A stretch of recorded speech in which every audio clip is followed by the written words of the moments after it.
and it should work fine. Okay, sir. Okay, sir. Then in that case, I will try and let you know.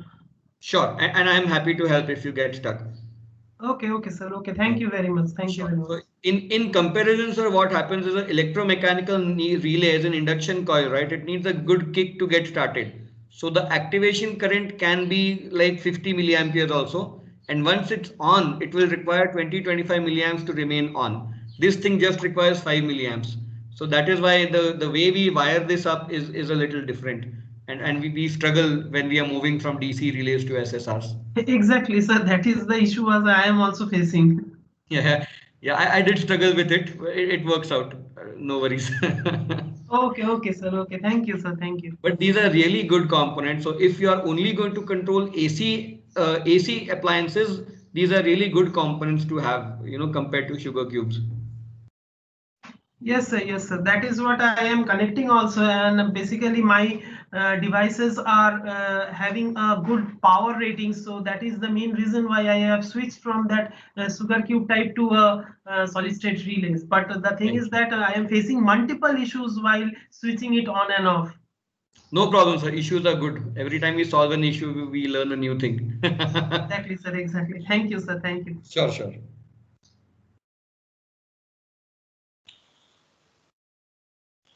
Okay.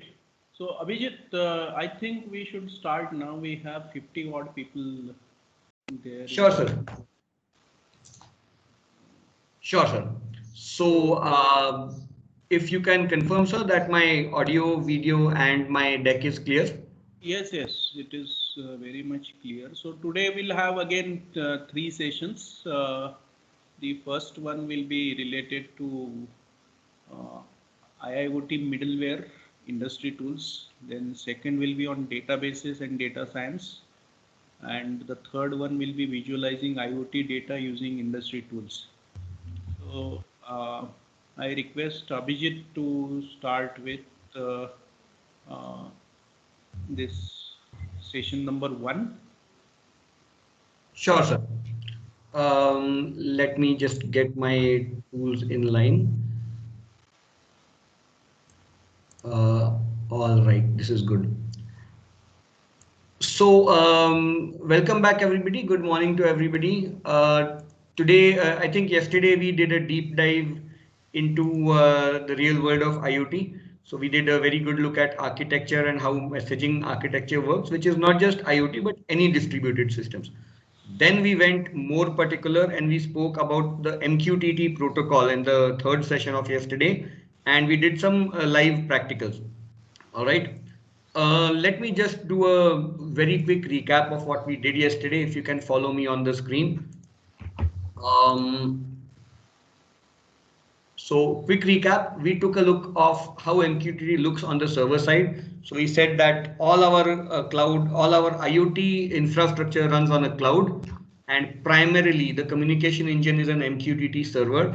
Since it's a message server, we call it a broker, but more or less broker and server is one and the same thing, right? How it works is the primary concept of MQTT is to have equivalent of a notice board, like just like we have notice board in colleges where we put subject appropriate things. So if you have an ENTC notice board, you'll have all the notices, exam schedules, contests, etc. to do with ENTC there. Similarly, MQTT calls these notice boards as topics, and this is the central concept in an MQTT.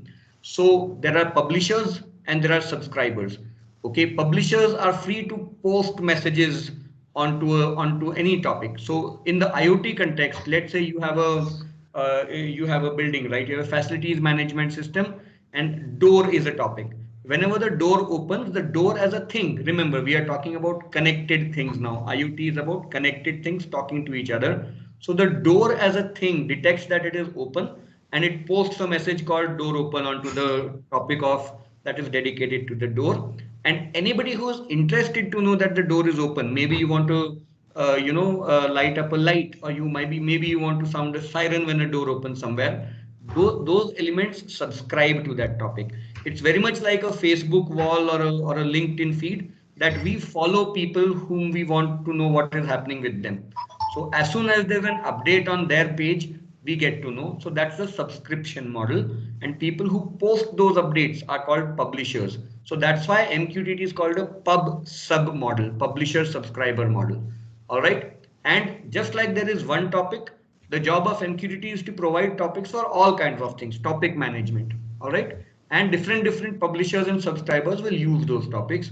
All of it runs on a cloud server, preferably. You can run it on a Raspberry Pi, you can run it on a laptop. You can even run all this on your mobile phone. It's that lightweight. Okay, I will share. Yesterday I shared a few tools on the common group. I will share some more tools. How do you deploy such a broker on your mobile phone without having to use a cloud? All right. The broker we'll be using that we used yesterday is called Mosquitto Broker, but doesn't matter. There are many other brokers. There's Hive Broker, there is MTT, MQTT, Cool, all kinds of things. Doesn't matter what the broker is because all of them are going to follow the protocol called MQTT. Okay, so all of them will do the same job. So this is in a nutshell how what MQTT does. Primarily, it does three major things for us. It does many things, but these are the three major things. First and foremost, it gives you topic management. Okay, so whenever you want to post messages somewhere, it will create a topic for you. It will track that what all other entities are subscribing to that topic. So let's say the door posts a topic called on. I am open. There's a light listening to it. There's a siren listening to it. There's a mobile phone listening to it. There's a car listening to it. All these are things. So whenever the door says I'm open, it's MQTT's job to make sure that all the people subscribed to the topic have received that message. All right, that is the first job. The second thing we spoke about yesterday was delivery management, that there are different levels of service called QoS. QoS 0 means it will, and see, the job of the chip has to be very simple. The chip cannot keep track of who received the message, who did not receive the message, should I send again, etc. So all that thing gets delegated to the MQTT. So this chip will send the message only once the door is open. All right. And now it's the MQTT's job to make sure it gets delivered. How does it do it? At times you just wanted to try once that MQTT will send it to the subscriber without worrying whether the subscriber received it or not. There will be no acknowledgement. That is QoS 0. When we send sensor readings, right, every second or every minute, your temperature reading is going to come. We don't particularly care whether every single reading was received because immediately in 10 seconds, another one is coming. All right. So that is very suitable for a QoS 0. QoS 1 is MQTT will send the message and wait for an acknowledgement that did the subscriber receive it or not. Now, this is important not for sensor readings. This is important for events. So let's say the tank is full and the motor sends the MQTT sends a message to motor stop pumping water. And now it wants to make sure that the motor has received it, right? Otherwise, there is no point of the system. So it will ask the motor to send an acknowledgement. And as soon as motor says, yes, I received your message, it will stop trying. Otherwise, it will keep sending the message. That is QoS level 1. This is called a two-way handshake. Okay, I send and you tell me that you have received. And in some very rare cases, life and death scenarios, there is a QoS level 3, three-way handshake, where MQTT will send the message, wait for an acknowledgement. The device will send an acknowledgement that yes, I have received it. And MQTT will say, I have received your acknowledgement. Okay. Otherwise, the device will keep sending you acknowledgement again and again because it wants to make sure that MQTT has received my message. So not very commonly used. It is used when you want to be absolutely sure that the message gets received exactly once. That is the case in which we do this. Okay. Most of your projects, 99% of your projects are going to use QoS 0, fire and forget. All right. And the third thing we spoke about what MQTT does for us, and this is, I find this one of the nicest features and very useful, is a way for us to know when our devices have gone offline. Okay, why it is important? Suppose there's a car there and you're sending signals to the car to stop or to slow down or to speed up. What if the car is no longer connected to your MQTT? So how do we know that? If the car comes online, the car will tell us, hey, I have connected to your network. If the car loses network, how can it tell us? Okay, so that is why MQTT has a feature called LWT, last will and testament. It is very similar to people's last will and testament. Once I die, I can't tell people I am dead, right? So before I die, I write a will that once I die, please execute these instructions. That is exactly the same fundamental when we talk about LWT. When a device registers with MQTT, it leaves an instruction. If I lose contact with you, please post this message to my subscribers that I am offline, I am not receiving your messages anymore. And as soon as your MQTT detects that this device is no longer connected, it posts that LWT message, and everybody knows that, you know, right now this device is not receiving anything. So these are the three big features that we have, and all of these are very important. Okay. From there, we went on and did some hands-on yesterday. That first and foremost, what we did is we just sent a test message to the MQTT to make sure it was working. To do that, we used this tool. This is called MQTT Box. It's a free tool. It's a very good tool when you don't have devices, but you still want to send messages. So for example, the motor is there. I don't have a device with me to send connect messages to it. So I can just type out the command and send it, you know, on and off or whatever else. So that's the kind of, it's very, we use it like 50 times a day. All right. Then what we did is, let me go back to the deck. Then we used, let me switch on my camera as well. Then we went back to the device we had built day before yesterday, the one with, you know, the distance sensor. And rather than just displaying the sensor units on our screen, we started displaying these units onto our MQTT. So this was the first IoT device that we created. I've just switched it on again. This sensor reading, I put my hand in front of it, it's in 2 centimeters. When I take my hand away, it is giving you a greater reading. Okay. So rather than just displaying this value onto the screen, we started talking to the cloud. First IoT device in its true sense that we created here. All right. And then we said, let's do something more with it. This is, we are reading things from the cloud. Let's now start sending things to the device. So what we said is, let's create a light, right? And I'm going to send on or off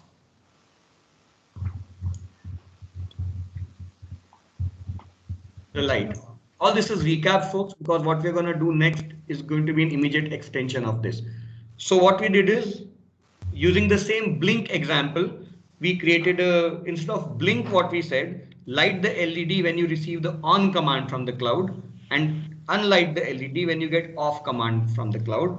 And instead of just the LED, we have attached a AC device to it, a bulb, a LED bulb to it. So let's see what happens.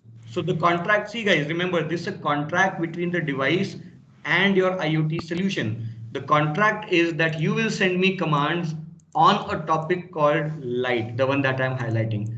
If we send commands to the wrong topic, it won't work. If the device listens to the wrong topic, it won't work. The contract is, I am going to receive messages from the cloud on such and such a topic, and the command will be either on or off. This is the contract. As long as the contract is met, your solution will work flawlessly. So let me send on command. As you can see, the topic is light, the command is on, and keep your eyes on the bulb here. Let me reduce the size here. All right, when I publish on, the message goes out to the cloud. Let's do this. I will show you the incoming command. When I say off, the command lands in the topic called light. The device receives it, it switches off. When I give it a command on, it goes and sits in the topic, receives by the light. Okay, so very simple but very, very powerful. This is the framework we will build any other IoT solution on. There's a device listening to a topic on the cloud. There's something else. In this case, it happens to be a person who's typing the command, because we are not still talking about machine to machine communication. The people are still in the loop. All right. So this is what we spoke about. And immediately next, what we did was, we said, let's not type. I don't want to type a command. I want to press a button on my mobile and I want that to work, right? So we said, do away with this. I don't want MQTT. So let me start out. Let me show you like we did yesterday. Give me a moment. Let me start my mobile screen sharing, right? So we put a few buttons there. It'll come up in a minute.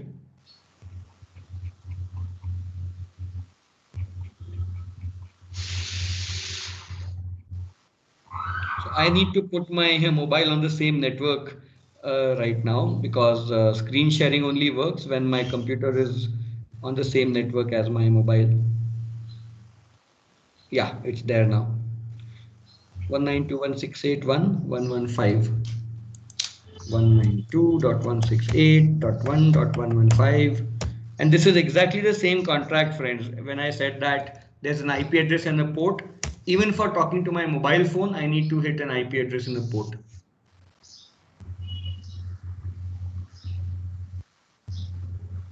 This 192.168.1.115 Okay, so that's my mobile phone. Let me come back to what I was showing.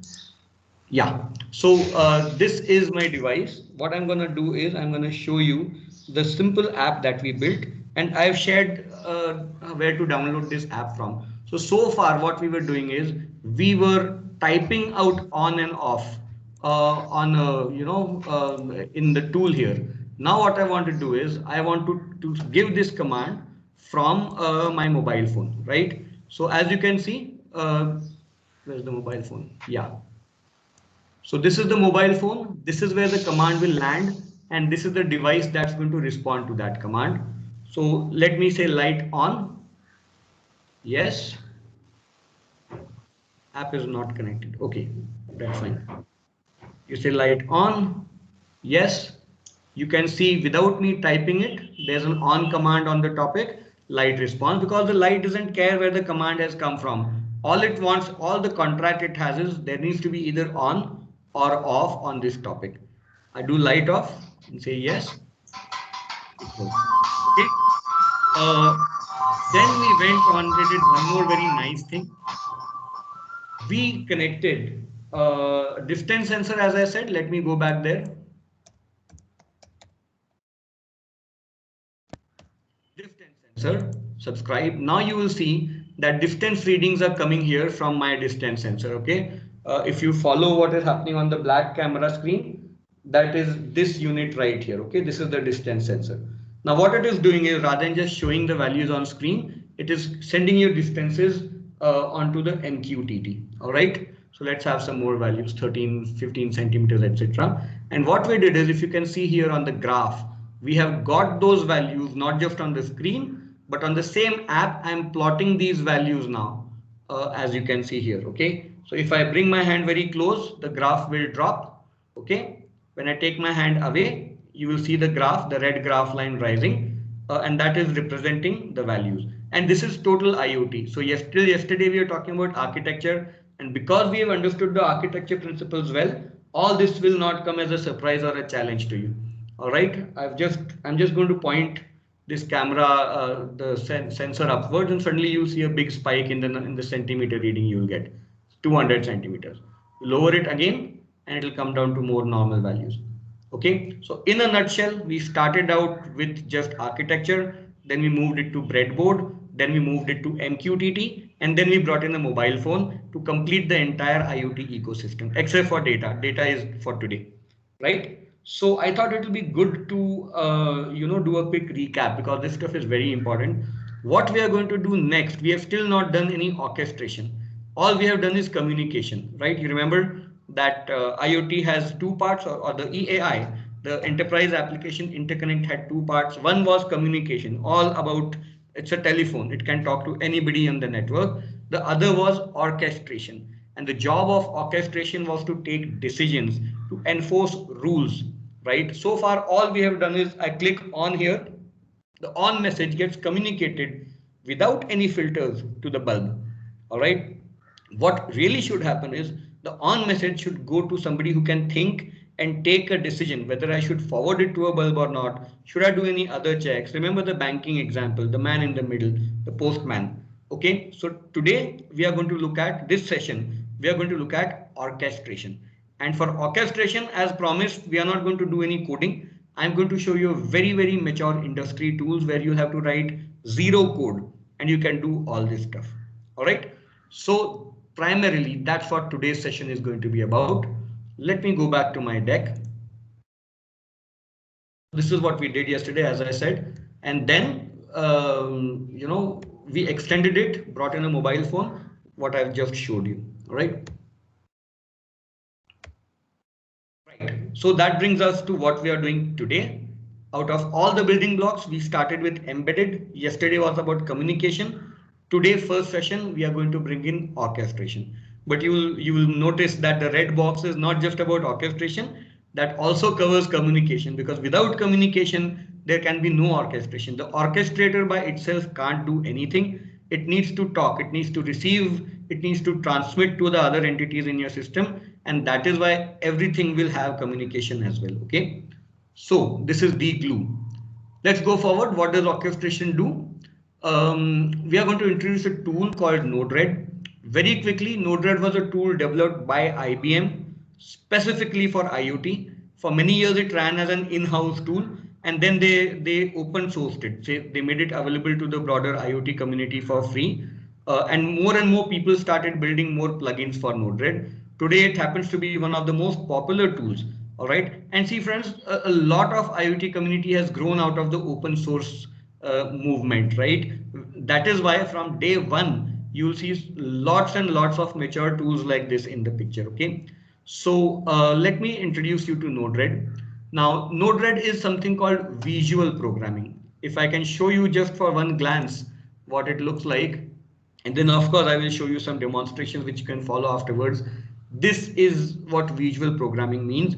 Node-RED is the orchestrator. It is the rules engine. It is the brain of the entire IoT solution. So you can either code it in Python or Java, or you can use such kind of a tool where you do a visual based programming. It's a flow based programming. You draw out your code. All right. So I'll show you one of the deployments we just did. So just last weekend, we deployed this program for one of our clients, and they had a very simple requirement that they wanted to compute how many kilowatts every day they are using, because somebody else was hiring their floors. So this is what we did. This is the messages coming in. This is some processing that is happening inside Node-RED, and then we save it into the database and all. So don't worry about this. We'll take it one by one. I don't want to dump all of this on you right away, but this is what it looks like. Okay, it's a flow. All right, to show you a simpler flow, this is a simpler flow. This is a client who wanted that, when we are not at home, our lights in different parts of our house should light up and light off randomly. So for 1 hour, the kitchen light will be on, then that will go off, and their living room light will be on. Then the TV will run for 10 minutes, so that anybody keeping watch on their house thinks that people are still staying inside. So that's called mock occupancy. So this is the code which does all of that. As you can see, not a single line of code anywhere inside. So that's the power of these tools. All right. What we will be doing is I have created. Right. So let me remove this for now. Right. Let's go back to my slide. This is what Node-RED looks like. All our middleware professionally runs on Node-RED. Okay. So how Node-RED works is, so far the image we have of the IoT system is this, right? There's an MQTT in the cloud which has topics, and people are posting and reading from the topics. Now let's see how Node-RED fits into this picture. Okay. We'll have the same cloud, and the centerpiece of the cloud architecture is now Node-RED. All right. There are devices outside of the cloud, like the light device, the sensor device that we have seen. There another device. Let's say the first device is a sensor, and the other device is a actuator which is listening to the sensor, right? And then you have a person element of mobile phone where you're expecting to see what we just saw, or you're expecting to get SMSs. I will show you SMSs as well towards the end of this session. Okay. So one thing we saw yesterday is what is the right way to design a topic. If you have one topic where all your devices are posting messages and all the devices are subscribing, the job of your middleware becomes much harder, because it has to separate out that what is the message from light versus what is the message from car, etc., etc. So good design practices, you should dedicate separate topics for separate devices. So the light device will have a topic called light, for example. Fan will have fan, car will have a topic called car, mobile will have a topic called mobile, etc. So there has to be a one-to-one mapping between the device and the topic it speaks to. Which is why, for example, if the door says I am open, the light does not understand open. The light understands on and off. So door posts something called open. The light receives from a topic which says on, and the Node-RED converts that open to the on. All right. So that's what we are gonna do, right? So this is where thinking comes in, because the same light may also want to respond to a mobile button switch. The same light might want to respond that as soon as it is 7 o'clock, the light should come on. The same light should respond when a car drives into your walkway, into your driveway. All right. So that is why we say light, don't worry why the command is coming. Your job is whenever your topic says on, you go on without worrying why that is happening. And Node-RED makes sure that whenever the door says open, it picks up that open, converts it to on, and sends it to the light topic. Whenever the car says drive in, it picks that up from the car topic, converts it to on, and sends it to the light topic. So this is where thinking comes in. All right. So here, let's say this device is the door. It is sending on onto your topic, and Node-RED receives it.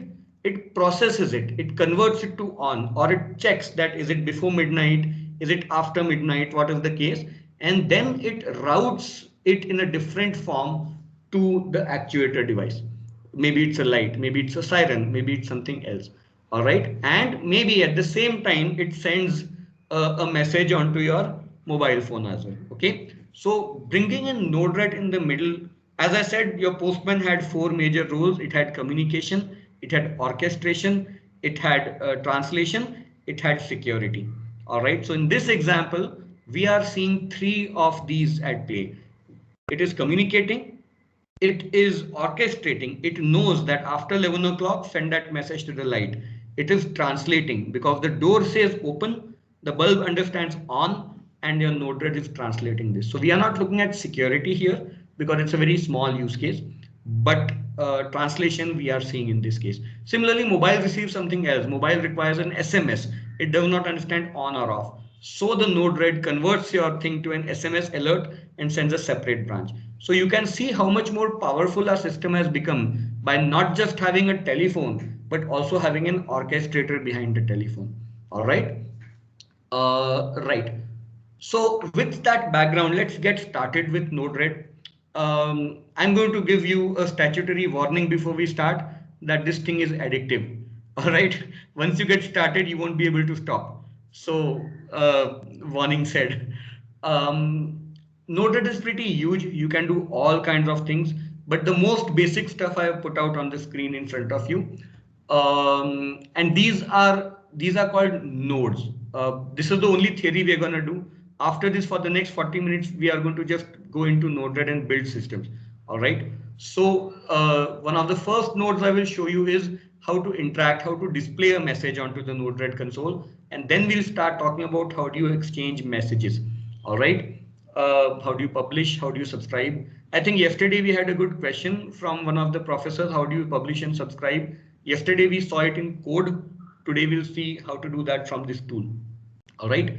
And then this is just communication. And then we'll look at some orchestration nodes, that how do you change from open to on? How do you check time? How do you add more functionality? So these are the 3 sets of nodes we will cover in this session. In the immediately following session, when we deal with databases, we will look at the other 2 templates, other 2 nodes. Okay, there are lots and lots. There are literally thousands of nodes available. I'm giving you just a start in this 90 minutes. But once you get a hang of this, other things should come pretty easily. All right. One thing before we start, yesterday we covered concepts of a payload and an envelope. We are not leaving that behind. All right. So in Marathi, there's a saying that pudcha path magcha sapat, which means we can keep learning forward and forget what happened yesterday. That is not going to happen here, because every time we study something in the future sessions, we are using that concept.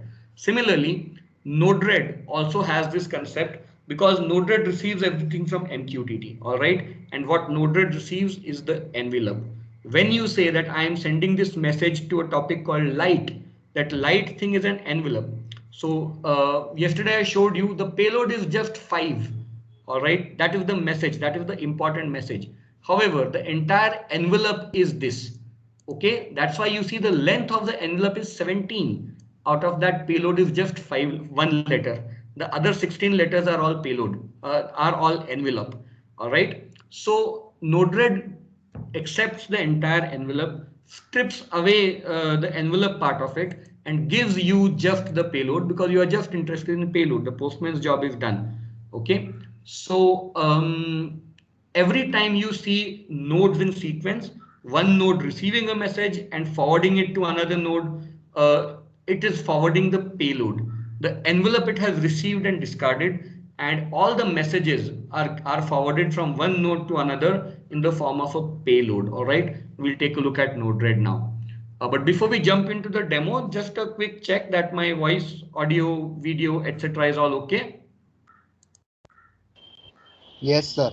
Yes, sir, it's okay. Yes, sir, very clear. All right, perfect. Perfect. So let's jump. Let's get our hands dirty. Let's jump into Node-RED right away. All right, cool. So this is what the Node-RED window looks like. This part is called a canvas. This is the main screen where we are going to draw our workflow. This part is called a palette, okay, because just like an artist's palette, it gives you a lot of options to choose from. So true to reusable concept of IoT and other emerging technologies, these are pre-packaged bundles of functionality. All right. This is the canvas, and to see the output, what's happening, you can go to the right pane. There's a little insect-like icon at the top. You can click here and see the debug happening. All right, so I'm going to switch this off for now. In fact, oh, it's continuously printing out a payload from our distance sensor. Let me stop that from happening.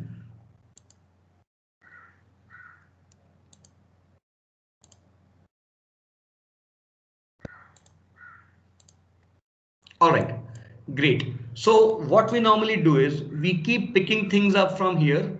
We do stuff with it, and whatever the output is, we get to see in the debug window. Okay, so let me get started. As I said, we will start with some of the most basic nodes. Let me go back to the deck to see what they are. These two nodes are inject and debug. Okay, now these are required for testing purposes really. So let's see how we use it. Going back to Node-RED. Let's start with the inject node. You type out the name of the node you're looking for at the top search bar. Yeah, it's coming there. You just drag this, pull it onto your screen.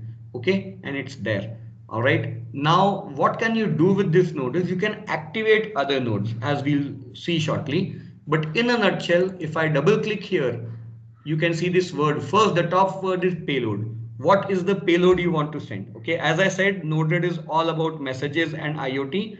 So in every node you see, there will be this concept of payload. Okay, a node receives a payload, a node modifies a payload, and a node sends that payload to the next node. Okay, so what is the payload you want? So at the beginning it says timestamp. Let's say I want a text to be a payload. Okay, a string, and let's say hello first node or whatever else. Okay, and you say done, right? So what will happen now when you activate this node? It's going to generate a payload with the content first node. Okay, how do you see it? You go back to the palette and you say debug. You see a debug node out here. Okay, so I typed debug out here and I got a debug node. You drag it, place it here, and this is the output of the first node. You just connect it, drag it to the input of the second node. You see this red button here called deploy, top right. This will compile and deploy your code. So we click there. I'm looking to the left occasionally because I have a monitor there, so I can see what is visible to the audience. All right, great. So it has got deployed. Now see what happens when I activate this node. When I press this little button here, you get the output. All right. So it's a very simple way to generate a new payload, and it has thousands of different uses. Okay, only some of which we will see. So this is how you use. This is how you drag pre-packaged bits of functionality from the palette, bring them over to your canvas, compile and execute the program on the server, and see the output of it. Okay. As you can see, what you're showing is message dot payload. It tells you two very interesting things, that the message MSG object is an inherent object of Node-RED. Okay, it is always there for you. Whatever you're going to do, you're going to put inside message dot Abhijit's variable, message dot FDP password, whatever it is. Okay, so all this is happening inside the box of a message. And now I think it will reinforce that how important communication is, that Node-RED calls its most important object a message. That's how important communication is. All right. Okay, so we have printed something, we have not done much else. Okay, so how do you use it? Let's look at that. So this is how you use an inject and a debug payload. Okay. Now there's just one more thing I'd like to talk about in the context of the inject. You can use it for repetitive actions. Okay. For example, you want to say, you want to request. So let's think in terms of IoT. You have devices here and you want this device to send you its data every 60 seconds, or let's say every 2 seconds. All right. So what you're going to do is you're going to say request data. This is the message you're going to send to your devices. All right. And you can say done, or you can say repeat this message at an interval. And you can say I want this repeated every 2 seconds. Done. Once again, unless you say deploy, none of this is going to work. So you go to the top right and you say deploy. Things are deployed. Now when you activate it, you can see every 2 seconds on the debug window, you're going to get this message is generated. Okay, your devices will receive it when you send it to them and they will respond with data, because that's how your embedded code works. Okay, so this we use very commonly. Right, we don't allow the devices to choose when all they can send you data. Devices have been programmed to say whenever cloud says give me data, at that time you give data. So the same device we can program from the cloud to give data every 1 second, every 1 minute, every 1 hour, every day, etc. etc. Okay, so there are two different ways you can use the inject node. First is just create a payload once, and second is create and send a payload every X seconds, etc. etc. All right. Now let's say what all we can do with it. I'll just set this one aside for now, and now we'll get into the messaging territory. Okay. For messaging, let me go back to the deck. Very obvious that you need two nodes. One is to send messages and one is to receive messages. All right. So let's send the subscribe. Let's receive first. For that, go up top. We want to, if you just remove it, there'll be lots of nodes. So it takes a long time to spot the node you're looking for. So I always use the search box at the top left. Go to top left and say MQTT. All right. And all the MQTT nodes will come up. As you see, there are two nodes. This is an MQTT subscriber node and this is an MQTT receiver node. So remember yesterday when I walked you through the program in C, there was a MQTT client dot publish and MQTT client dot subscribe. These nodes are the drag and drop equivalent of those. Let's receive first. Okay, so I'm going to drag this over here and I'm going to put it here. Okay, now you can see a small red triangle at the top. It means you still have to configure this node because it doesn't know which server to listen to. Okay, so let's go back to what we were doing yesterday. We said that there's a particular IP address and a particular port we want to talk to. So you click settings. These are the IP address and port settings that we have been using. This is our training cloud. As I promised to you, we will keep this cloud available to you afterwards also. So you can also use this stuff. So you copy this, say OK, and come back to your Node-RED. You double click on this node. And here it will let you specify what MQTT server you want to talk to. You click here and you say, this is the IP address I want to talk to. This is the port I want to talk to. Okay, exactly the same what we did yesterday, just the tool is different. Okay, then say update. Now yesterday we spoke about quality of service, 0, 1 or 2. I think 0 is more than sufficient for almost all your use cases. Okay. And the important bit, what topic are you trying to read? Okay, remember it's the contract. What is the contract is which topic do I listen to and what kind of data do I expect to get? So let's say I want to listen to let's say FDP topic, FDP topic. All right. And you say done. Now your node is configured. Now when you activate it, it will listen to a topic called FDP. It is subscribing. All right. How do we know it's working? Once again, you want to see what the payload is. So you take the output from this node, simply drag and attach it to your debug payload. So whenever a message is there, you will see it here. Okay, let's test it out. Let's take it for a spin. FDP topic is the name of the topic. Let me go here. As I said, this is very useful tool. Even when I don't have any devices, I get to see what's happening here, right? So let me just resize it a bit so that I can show you all the different bits happening side by side. Let's say I want to subscribe to a topic called FDP topic, and this is where I'll be sending the message, and I will show you in both places. FDP topic, subscribe. Okay, so let's type out testing Node-RED communication. Okay, so when I say publish, oh sorry, I haven't deployed anything yet, my bad. Okay, so this is a good example. So I had a subscriber working here already, so it got the message I am sending. However, in Node-RED I did not deploy the changes I had made, so it is not received. So I go top right in Node-RED, I click deploy, and now the changes will take effect. Let's try the same thing again. I'm going to say testing Node-RED communication, publish, and now you have received it in both places. You have received it here, and you have received it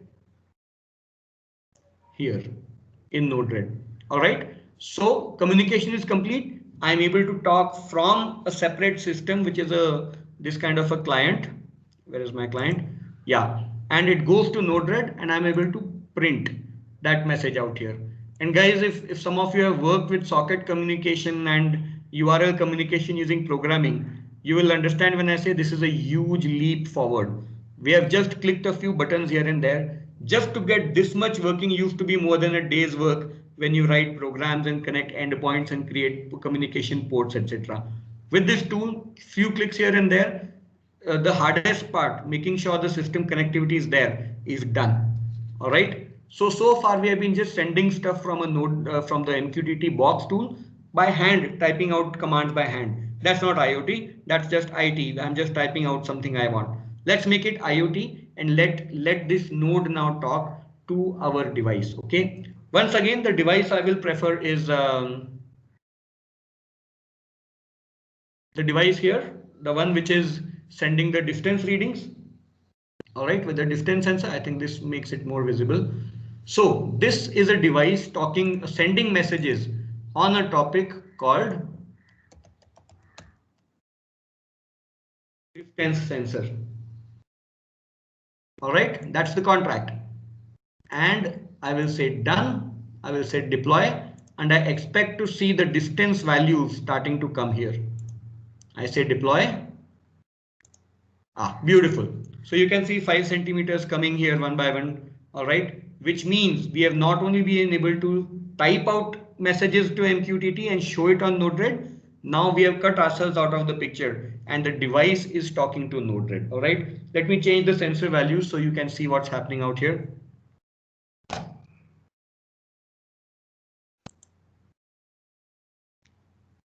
Yeah. So I'm going to put my hand in front of it. As you can see, the value is 3, 4, etc., etc., etc., etc. Look at the bottom of the debug window here. All right. As I move my hand farther away, you can see values are increasing. 6, 8, 11, etc., etc. I'll take my hand out entirely and it will look for the wall. Okay. If I raise the sensor towards the ceiling, you suddenly see some really long, big values coming in. All right. 168 centimeters, etc. I bring it back. I bring an obstacle close by and it will go back to a smaller centimeter reading. All right. So Hold on. All right. So this is how, Yogesh, I think you are sending the JSON values also. Yes, sir. No, right now you can disconnect that device. Okay. Okay. So what we are working on is for the next session, Yogesh has been putting together a next assignment for you. So which is why you see these values. We can disregard them. Disconnect that JSON device for now. All right. So as you can see, we have been able to get sensor readings and display it onto our Node-RED. Pretty much how do you connect to a sensor, right? Let me if you want to remove link between two nodes, just select that node and delete it and deploy, and the changes will take effect. Okay, So so I have a doubt, sir. yes ma'am, sure. Sir, this particular Node-RED will support only this protocol MQTT or any other protocol does it support? It will protocol any, it will support any protocol that you like, ma'am. Let me give you an example. So very recently we built something for a client where we had to accept incoming SMS messages from devices because these were farm equipment. They did not have access to GPRS, so they were sending us messages over SMS. So in the SMS, what we have done is we have configured all this stuff is inbuilt into Node-RED, and because it is open source stuff that IBM doesn't provide, there's a huge community of open source users who keep building interfaces for us. So just like I said, for the MQTT, we are using this node. To receive SMSs from an SMS gateway, we use this node, text local SMS. Okay. No. Say you want I to, mean, I meant that MQTT is a protocol, communication right, protocol. Similar right, to this communication protocol, there are many protocols available. Does correct. Node-RED support other protocols also for communication? That is what is my Yes, question. ma'am. Right. So to that question only, one protocol is GSM, which is supported through this. Now let me give you another example. Suppose you don't want MQTT, you want HTTP. I think that's the thing you had in mind, right, ma'am? No, not like that. There are so many communication protocols we have here as far as IoT is concerned. Okay, So, COAP and the other things. yes. Right, sure. So if you want to do COAP, let's see. It's a good opportunity for me to show you how to look for those additional plugins. Let's say COAP is another leading protocol right after MQTT. What you can do is you can come top left. I'm showing you how do you find more nodes that you might need in the future. So click here. You can say manage palette. You want to add the COAP protocol here, right? So you say add palette. You'll get a box. What more do you want? Okay. You come to install, and I've never searched this before, so it's the first time I'm also searching, so it's a good test case. COAP. So just like you have the MQTT node, you have a Node-RED COAP node. All right. So I hope that goes towards answering your question, ma'am. Okay. So please Yeah. proceed. But as you can see, this is a contrib node. That means this is not built by IBM. This is built by the open source community and contributed into Node-RED. Right? Okay. Any other protocol you have in mind, ma'am, and we can test for it right now. So I was thinking about LoRaWAN. Yeah. So let's say let's go to LoRaWAN. So similarly, you have a contrib node for LoRaWAN. All right. Hello, I'm audible. Yes, sir. Yeah. So basically, ma'am, I don't think I have been using this tool for 3 years. I have never had to write any nodes by myself. I've always been able to find something that the open source community or IBM has provided for Node-RED. All right. So Okay. COAP is there. LoRaWAN is there. Even many times we use HTTP protocol to communicate with IoT devices. For that also that we use very often. So that node I've already installed here.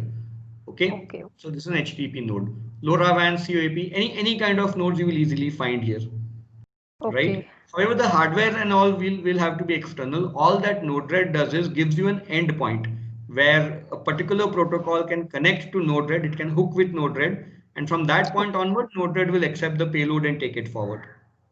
Okay. All right. Hello, sir. Uh, Sir, yes, one question, sir. Yes, sir. Sir, actually, if you want to do projects, I always use Arduino and Raspberry Pi, sir. Uh-huh. And they are all hardware equipment, sir. For doing any project with this Node-RED, is there any need of hardware, or it will provide the simulation automatically, sir? So you can, if you don't, initially we generally don't use hardware. We just write the messages and make the processing on Node-RED work. For that, we use this tool itself for simulating the messages. All right. See, because what you need is, right, you don't need a simulator. What you need is called an emulator, which is a virtual entity which will actually send messages to something. Okay. Okay. For that, we use things like this tool. All right. And once the Node-RED part is okay, then we go and write on the hardware. So it acts like a communication channel between two devices. Exactly. So in this case, there is no device, but there is Node-RED. So instead of the device, I will send data like, the generally data format looks like this, data 3. All right. And this is what we will send instead of the device sending, we are sending it ourselves for testing purposes.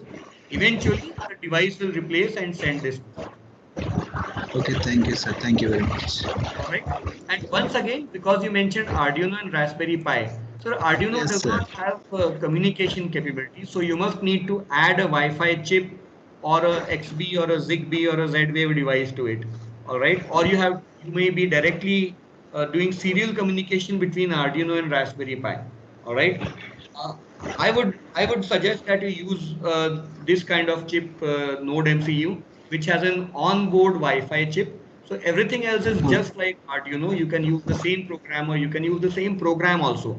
But in addition, you get an Wi-Fi capability. So directly like we are doing now, you can make the Node MCU send values to Node-RED without anything in the middle. Or otherwise, is there any interface between hardware and this the Arduino and this Node-RED, sir, to provide that communication? Well, Arduino doesn't have any wireless communication module, so you have to do a serial communication. From the Arduino, you will connect an RX-TX cable and take it to Node-RED. But if you do the program entirely on Node MCU, but instead of the Arduino, if you entirely use Node MCU to do your embedded code, then you don't need anything more. It already has Wi-Fi.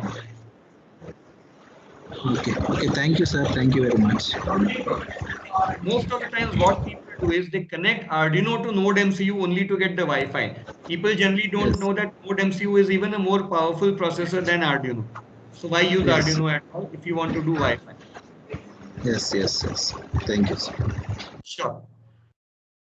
Right. So we have seen so far, we have, we are talking about other protocols. I will show you an SMS example also towards the end of this session. We were here where we said, let's read data. Okay. So we brought distance sensor, connected it to the payload, deployed, and it's working. All right. So all these values are coming.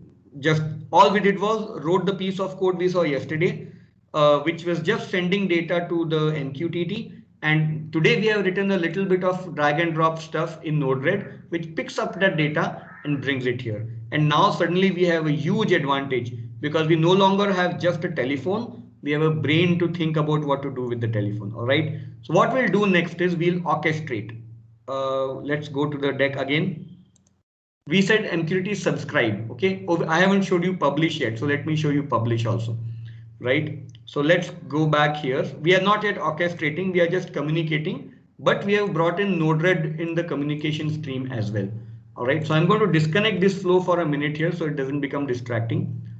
And let's communicate with the light. Okay. Now what I'm going to do is this one is an input stream. Your messages are coming in and I am receiving the sensor readings. Let's do the reverse thing. Let's transmit readings from Node-RED. Once again, transmit means communication. Communication means we are using MQTT. Now, as Ma'am said earlier, you could be using COAP or you could be using HTTP or you could be using LoRaWAN. Anything is fine. But in these examples, we are using MQTT. In this one, we are going to use the publisher node of MQTT. Once again, the little red triangle is there because we haven't told this node who to talk to. Contract, right? double click, say I'm going to talk to IP address password, IP address and port. So you may have realized one thing, I have not yet explicitly stated it, but we will get to that. This is a very powerful way to create distributed systems. Right now you can say that everywhere the IP address is same, right? Node-RED is running on the same IP address, MQTT incoming is the same IP address, and MQTT outgoing is the same IP address. But yesterday the box diagram I showed you, MQTT was a different server, Node-RED was a different server, database was a different server.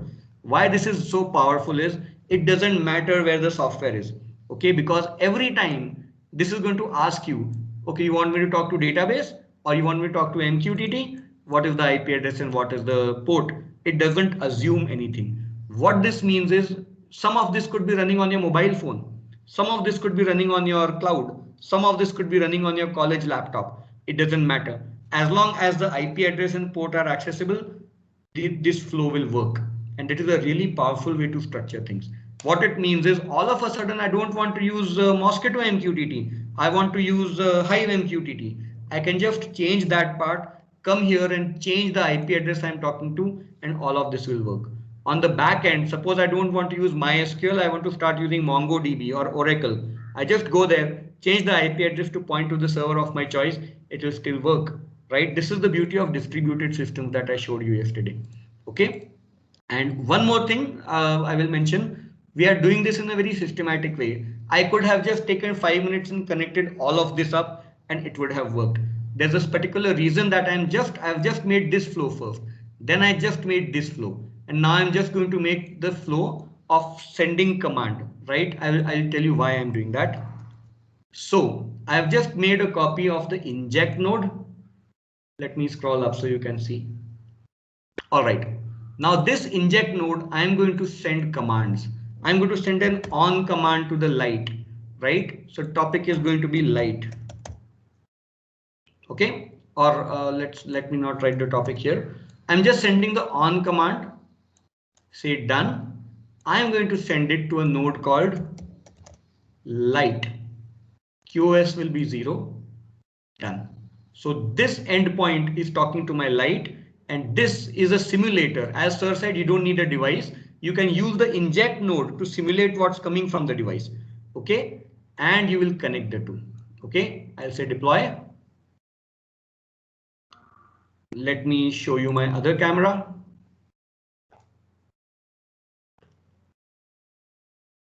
Right. So this is the device that is listening to this particular topic. Now what I'm going to do is I'm just going to click there. Say on. And your light has come on. Let me do it this way.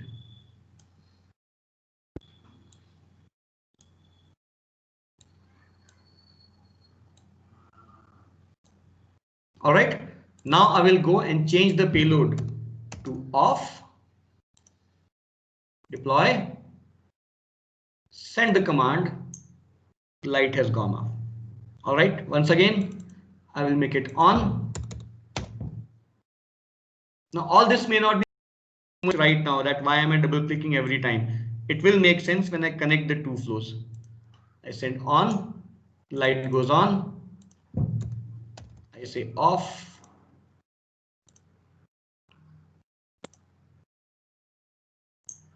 Light goes off. All right. Now let's take a step back and see what we have done.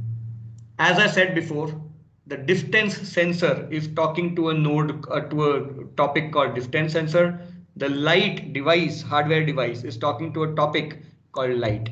The two of them don't talk to each other. They are happy with their topics. The distance sensor is talking in the language of numbers. It's sending centimeters, 5 centimeters, 10 centimeters, 100 centimeters.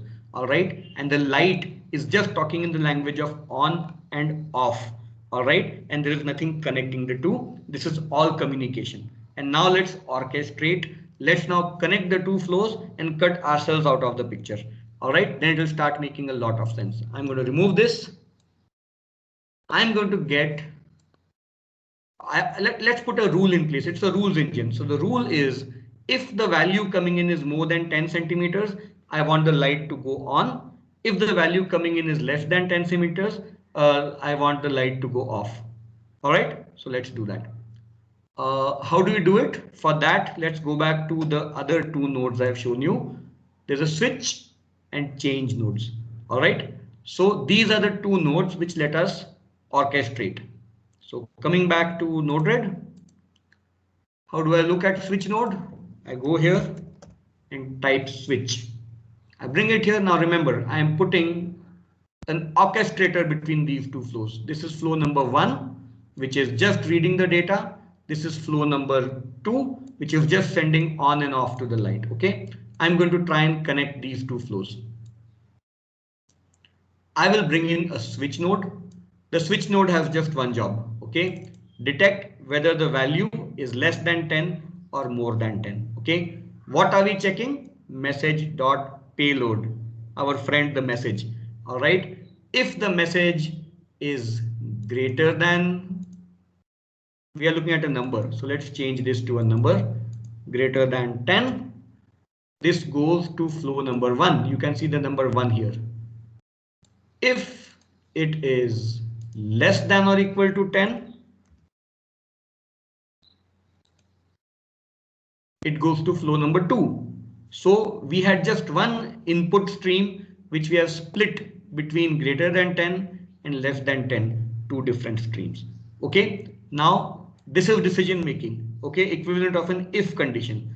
Now if it is greater than 10, we want the payload to be no longer a number. We want the payload to become on, right? So how do we do it? The second node I showed you, this is the change node. If the number is greater than 10, then change message.payload or set the message.payload to on. All right. Similarly, copy paste. If it is less than 10, then change payload to off. So you had incoming stream as a number. The switch splits it into greater than 10 and less than 10. And if it is greater than 10 or less than 10, whatever happens, I want to send this new command onto your light. You can disregard this flow now. Okay, so just quick recap. There is this sensor sending you light. These are numbers, integers. You send it to a switch flow. Switch flow outputs it. If it is more than 10, it goes to this node and says if it is more than 10, change the payload. Forget the number, just convert it to on. If it is less than 10, convert it to off. And this is the translation bit coming in. Okay, the decision making happens in switch node. The translation happens in the change nodes. And the light doesn't care what it is and where it comes from. All it cares is it should get on or off on the topic which is part of the contract. Let's see if it works.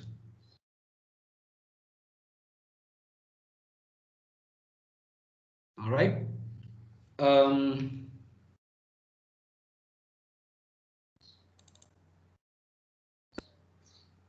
All right.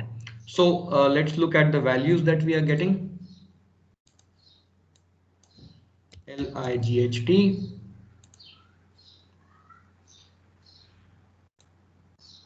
Okay, so you're getting on values because right now there is no obstruction in front of the light. All right. If I bring in my hand in front of the light, you will suddenly start getting off messages here. Okay. I have a doubt, sir. Yes, ma'am. Go on.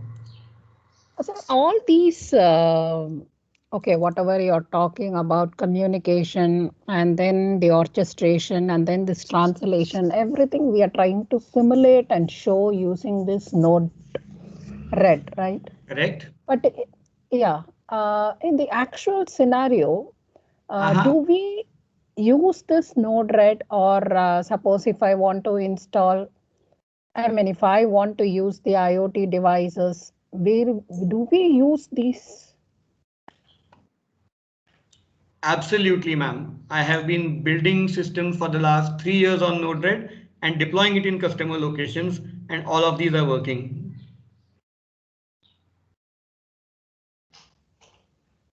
Okay.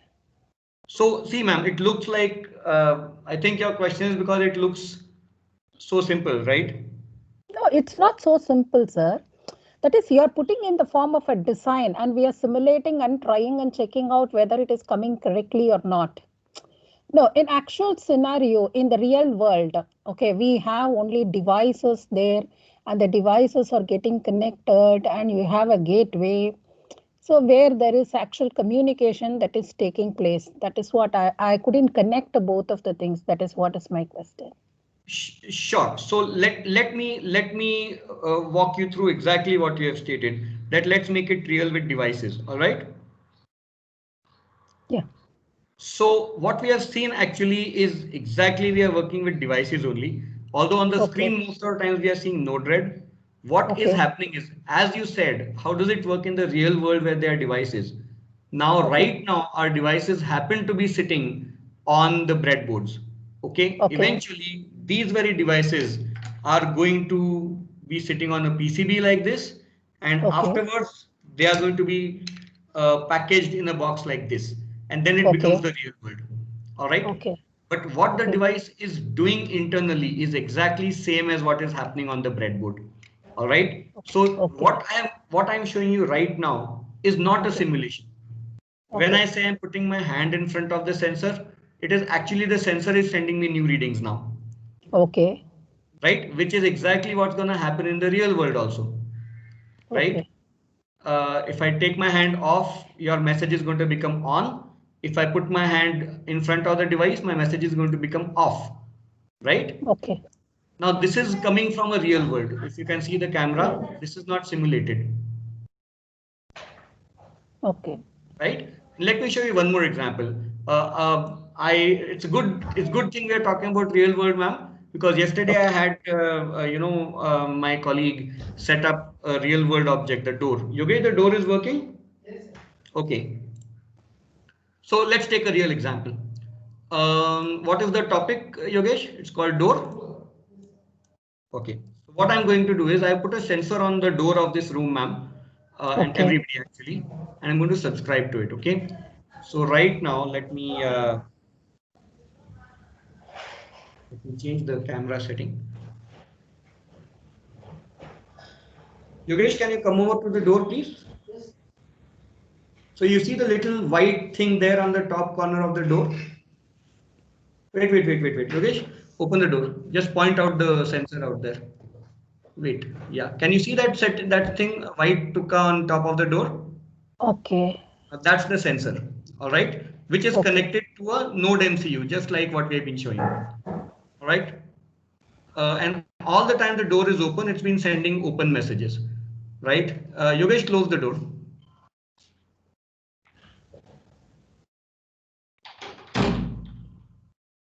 So as soon as the door gets closed, the sensor is triggered. It tells the node MCU that the door is closed, and the node MCU sends this value to MQTT on Node-RED. Okay. All right. Now let's do something with it. Let's do. Yogesh, open the door. It seems he has locked me out and gone home. All right, just be here. I'll tell you when to close the door. Okay. So I'm going to do this. I'm going to take this value and I'm going to connect it. Let's connect it to this flow. Okay. Now I want to connect my light up with what's happening to the door, right? So instead of distance sensor, I'm going to disconnect this flow for a moment here, and I'm going to say bring in another. Now I'm going to listen to the door. Listen to a topic called door, which is coming from the real world. Okay. Feed it here. Okay. If the payload, now I don't want to look for 10 or all. I want to say if the payload is open, then do something. Otherwise, do something else. Okay. Then I say done, and once again it goes to the light. If the door is open, the message is going to be changed to on. If the door is closed, the message is going to be off. Something wrong with the bulb? It's Maybe message is coming. from where? Oh yeah, I haven't deployed it. That's fine. Right. So let's deploy this and see what happens. Close the door once, just enough for the sensor to get tripped.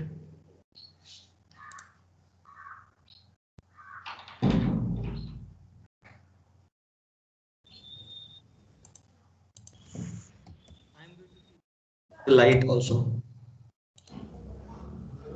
So light, so for some reason, the off thing, it's not responding. Wait.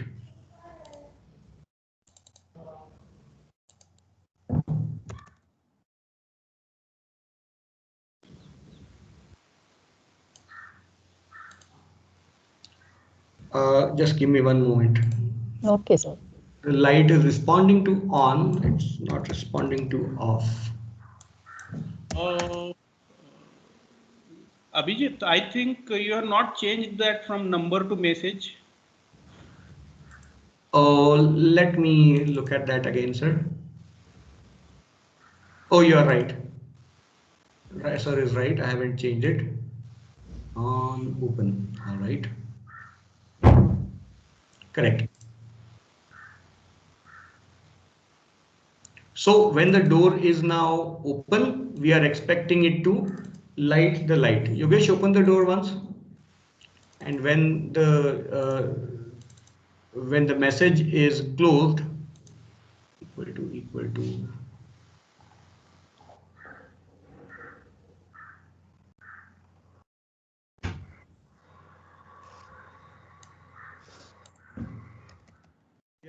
Close or closed, Yogesh?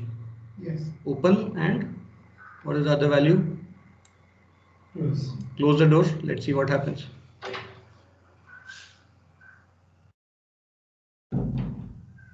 CLOSE. So the moment the door says close, the light is being sent a message off. Open the door, Yogesh. When the door opens, I'm seeing open here and the light is getting on. Okay. So let's deploy this.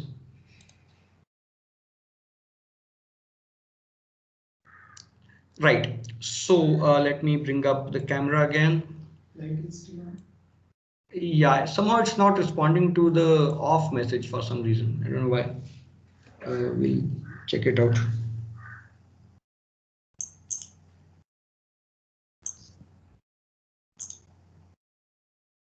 Just a moment. I'm getting the light all set up. Okay, sir. Yeah. There is message maybe coming. Let's send it in off again. Oh, okay. That's happening because the door is open. So there's no, it doesn't work if you send on. Close the door now.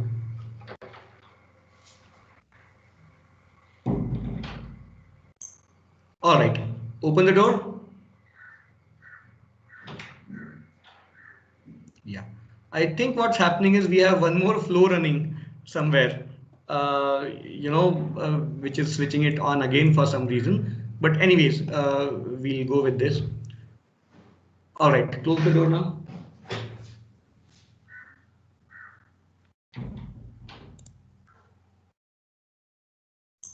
Right. So I don't think we are seeing the light yet. So let me hold the light up as well. I am trying to get the door as well as the light in the same frame. Sorry for that. Okay. Okay, so I think you can see both now. Ram.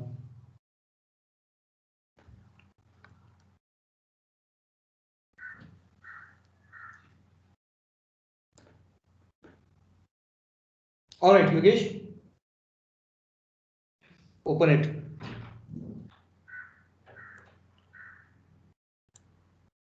Properly. Yeah, and now close the door.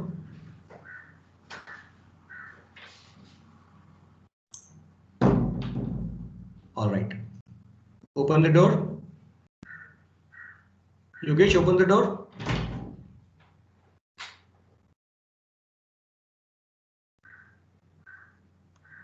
It's coming on.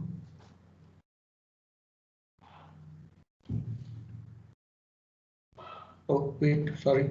What happened? We lost network. No. Anyway, just check it out. Yeah. So ma'am, to answer your question again, right? So this is while we were just playing with this part, the messages going back and forth. It was all simulation, Okay. right? But what we have done now is we have actually connected it to real devices in the real world. Just that they look like breadboard, that's why it looks like a lab setup. But exactly the same thing is embedded in enclosures, and that becomes the real device. Okay. Very good, sir. Thank you, sir. Right? And see, this is the benefit, because normally it takes a long time to get something like this working. All right. Yes. Yes. Just check out the motor, Yogesh. Can you connect up the motor, please? Yes, yes. So normally it takes a long time to integrate such things one by one, and we have done it for many years. It's a big pain, right? Okay. But because, and that's the second benefit I wanted to draw your attention to. The first one was you don't necessarily need a device to build your solution first, okay? And this is where when we build solutions, we start by designing the messages. We don't worry about the devices. We first build the message, we wire up the Node-RED, we make sure on the simulator all the messages are working fine. Now, as soon as I know that the door is sending open and close correctly, the door's job is done. I can give that part to a student or to one of my colleagues to build, right? Okay. Then the responsibilities of Node-RED, that is it interpreting that message correctly or not, right? Okay. So if we get the messaging working right, everything else works correctly in one shot. My guarantee to you. All right. And if it doesn't work correctly, there's no point in going and doing the coding on the device. We just fix the messaging first, and then we go to the device. And this is very aligned with an industry practice called Agile. I spoke about it in the introductory session. Agile says don't build all of this up at once. Build it. It's only based on the story. Exactly, ma'am. So you seem to be familiar. So you pick one story. One story is just that when the door opens, it sends something called open, and I receive it. Now, if that story works, it's great. We call it an MVP, minimal viable product. Package it up, set it aside. So that is why when we built this example, we didn't build this entire flow together. I just built one story first, which received the messages, the data. Then I built the other story, that can my cloud talk to the bulb using on and off. That works. Then I built the third story of connecting these two up. And this is the very, the very heart of Agile. If you build all of it up and if it doesn't work, then we have to start at one end. First check, is door working fine? Oh, it's working fine. Then see if the network is there, whether we are using the right topic or not, etc., etc. So Agile says that don't do it one by one, don't do it all together. Build the smallest part you can test. All right, test it, let it fail, test it again. Once it works, set it aside, don't touch it anymore. Come and do the next part, then the next part, then the next part. But before we do all of this, establish the contracts. All right, the contracts are, what is the topic I'm listening to? What are the different possible messages I might get? Do I need to send you a message every second, or do I need to send you a message only when an event happens, etc., etc. So these are called contracts, right? And I've been calling it contracts. That's the general parlance. In architectural terms, these are called interfaces. All right. Think of it this way. The very first day I showed you an example of a Lego block. A Lego block has interfaces. Some of them has plugs that go into other blocks. Some of the others have holes that accept other blocks. So those are the interfaces that Lego blocks have with each other. Similarly, when we design an IoT solution, we design the interfaces. What is the interface between the door and Node-RED? The interface is on and off on a topic called door. What's the interface between the Node-RED and a light? It's a message called on, not open close, on and off on a topic called light. And then we go and use Node-RED to wire these things up without doing any coding of any sort. Okay. Right. So trust me, ma'am, it looks like an architectural diagram. It is not a diagram. It gets converted to code behind the scenes. It gets deployed on the cloud, and we have been using it for 3+ years for our clients. Okay. Thank you, sir. Thank you for clarifying that out. Thank you. Sure, ma'am. And all this will become even more real when we go into the next session where we talk about data. And I'll show you some real dashboards that we have been generating from our clients' devices. All of them working through Node-RED and coming into database. And another industry tool we'll show you called Grafana. So then you will see what kind of charts people have been using it for. Okay. Right? Great, sir. So this is, as I said, this is really addictive. Once you get started, you can't stop. Just one thing I will cover, just one gap. So we have seen, we started, let me just recap what all we saw. I'm going to remove this flow from here. We started with seeing what is orchestration. Then we jumped into Node-RED, And Yogesh एक बार इसका of check करो तब तक mobile से. Okay. Then we went into saying what are the most common nodes we can use. The most common node which is really helpful to you is an inject. So this part is called canvas. This is called a palette where you have all kinds of pre-packaged functionalities. And when you see what is happening, what is the output, you come here, click on the inject node or the debug node, and then you can see the text outputs coming here. How do you get nodes here? You come here, say inject, drag this here, and it comes here. Then you want to see what is happening. You go up to the palette, call up a debug node, drag it here, connect the output to the input. Don't forget to do deploy on the top right, otherwise none of this will work. And whatever you put here, whatever simulation you want to put here, data, you can say click and your data will come here. Okay, how do we use it? Either you can generate payloads for simulation. So I'll show you how I've been using it. So for a recent client that's called building called Velocity in Pune, we did not give them devices at once. So what we did was, this is how we simulated the 6 devices, or 1, 2, 3, 4, 5, 6, 7, 8 devices on different floors. All right. And we wanted these devices to send us messages every 10 minutes. So we created an inject node. It is called a data request, right? Where we said every 10 minutes, do something, send it a request. What request are we sending it? The request looks like this. Message to all nodes. Message type is command. Message is get data request. This is our production request. That's why it looks like a properly formatted thing. So this message gets sent to every single device sitting in that deployment every 10 minutes. If the devices are not there, we activate the simulation that instead of the devices getting this message, we just connect MQTT to the simulator, and the simulator simulates messages from all these 8 devices and sends it back to the topic we are listening on here. Okay, so this is how you can use the inject node. Then we said, okay, how do I get messages? I go to MQTT. These are called endpoints because it doesn't have both an input and an output. It just has an output or just has an input, which means this is the boundary of your cloud. Okay, this is the gateway. It's going to talk to the physical world, and there is virtual world on the other side. Okay, this is how you get an MQTT node configured. You can click here, type whatever topic you want to. You say you want to talk to a car, right? Make sure QoS 0 happens. And then when the messages start coming in, let me do something real. Let me say distance sensor. Connect it here, deploy, and there's a live distance sensor sitting next to me, which is giving you all these values now. These centimeter readings are coming from a sensor. I put my hand in front of it, the value changes. I take it away, the value changes again. All right.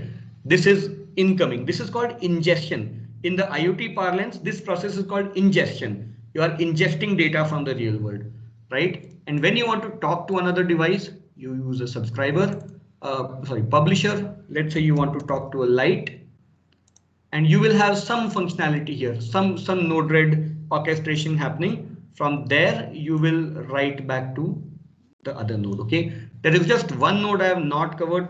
To be honest, I have never had to use this node so far. Suppose the inbuilt nodes are not enough for us. Suppose we need the functionality to write some custom node. There is a node called function. Okay, this takes JavaScript and I think a Python version is also being developed. This is a blank slate. You can write your own code here that becomes your node, your custom node.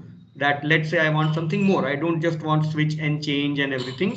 I want to do something of my own. You can use this node and write your custom code and then connect it back to whatever else. Okay, so this functionality exists.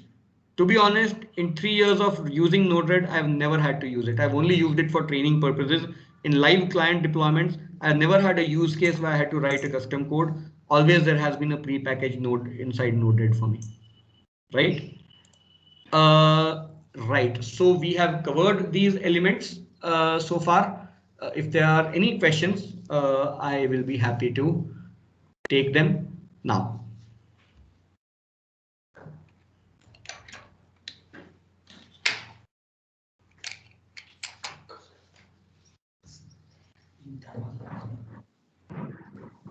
Okay, sir. Am I audible to you? Yes, Indranil sir, very much audible. Okay, sir. Sir, the first thing that I would like to ask is that I am not that much familiar with Node-RED, but still I am asking few things regarding that. The first thing is that if I am building a small home automation system using a Node MCU, how come I will be running this Node-RED platform over there?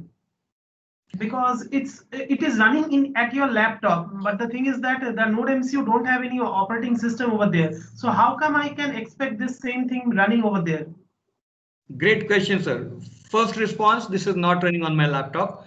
This is running on the cloud. Okay. So Okay. that kind of answers your question, that if you have internet connectivity in your home, I've just used let me we have been connecting to broker on the thing, right? I do the same 3.214.158.175:1880. This is a cloud URL. So everything we have done today, all the demonstrations, be it the simulator, be it connecting my mobile to the Node-RED, be it running the Node-RED flows, none of it is local. All of it is running on this cloud. Okay, so you could set up a cloud in under 5 minutes, deploy Node-RED on it in another 5 minutes. So in 10 minutes flat, your Node-RED infrastructure can be ready. All right, and if your home has internet connectivity, you can simply connect it using your either mobile hotspot or your home Wi-Fi, etc. So all that you will need on your home is the device, the Node MCU, doing whatever, so controlling lights or watching if somebody is standing at your door, etc., etc. If you don't want to put it out on the internet, you want it's a self-contained thing which should remain within the borders of your home, no problem, you could use a Raspberry Pi. So all of this you can install on a Raspberry Pi and put it. You could install all of it on your laptop, Node-RED, database, everything you could install in a laptop and still use it. You could at a stretch install Node-RED, MQTT, database, everything on your mobile phone and use it as well. Okay, so the platform doesn't matter. All these servers are software servers. You could run it anywhere. Okay, sir. Okay, sir. Thank you, sir. Thank you. Right. To be honest, what we normally do for large clients where you have more than 12 or 15 devices, we make the devices talk to your Raspberry Pi. We don't allow the devices to directly talk to the cloud, and the Raspberry Pi relays the messages to the cloud. So Raspberry Pi also has Node-RED running for local processing, and cloud has Node-RED running for the strategic processing. But when you have very few devices, like 5 or 6 devices, that does not justify the cost of a Raspberry Pi. So we make those 5-6 devices directly talk to Node-RED on the cloud. Okay, sir. Okay, sir. Thank you, sir. Sure. Any other questions?